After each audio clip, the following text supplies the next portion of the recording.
Hi, it's me again with Corel Tips and Tricks. Pretty cool graphic. I think I'll do different colors this time when I make this, but if you want to take a screenshot of that right there, and this is one of those cases you don't need all these, you only need like 3 of them, but it helps me at least in the center of the page. I'm going to draw a square and I'm going to rotate it 45 degrees. And I'm going to go ahead and hit P, which really in this case doesn't help us too much. But then I'm going to grab my shape tool and hold down the control button and bring in this corner like this. Now I'm going to take it, I'm going to go to effects and I'm going to go to contour.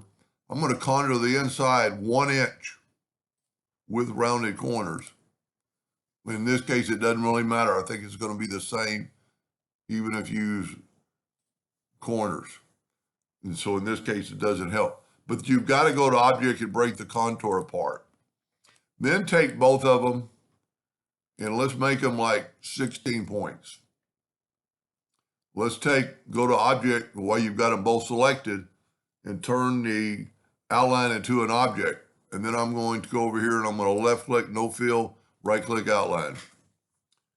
I am going to control D and I'm going to double click on and I'm going to put it on that node and I'm going to rotate it 45 degrees.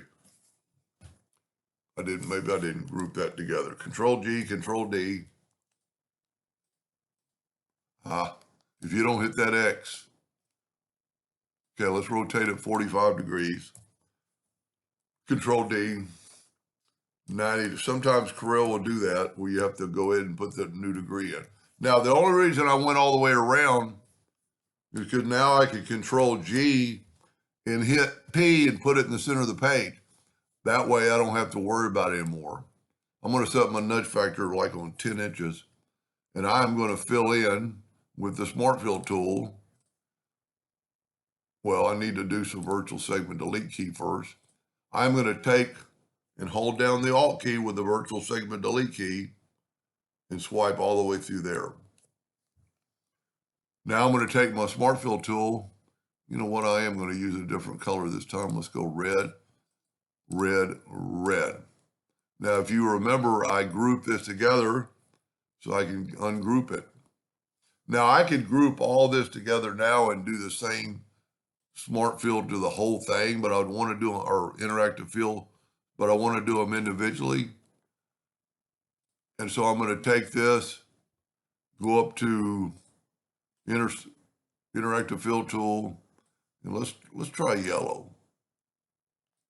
Now, if I want all those to kind of be the same, I can take my attribute eyedropper, take a sample of there and then put it in there and there, and it pretty much does the same exact thing. So now I'm going to Control G, and this is where making the whole thing helps me. I'm going to Control D, alternate C, and see there's an imaginary point, but that's exactly where it needs to be, and rotate it 45 degrees. And see it just magically fits together. Let's put a black background on it. And this might be a good one to clone. So I think I'm going to go ahead and clone it. I'm going to go Object Order, back of page.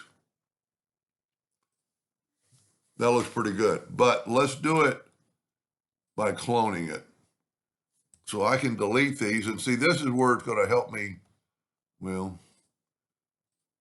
let me go ahead and delete these. I'm going to go ahead and ungroup this. No. Yeah. If we do this, we're going to have to make 3 clones. But that's fine. We could try it.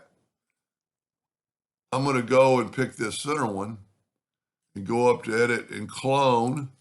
And then I'm going to move it out of the way. I'm going to get this outer one and Edit and Clone and move it out of the way. I'm just right-clicking or right arrowing. Now, this is our clone curve. This is our control curve. So I'm going to move this out of the way. For the time being, I'm going to group this together and put it back. I didn't group it.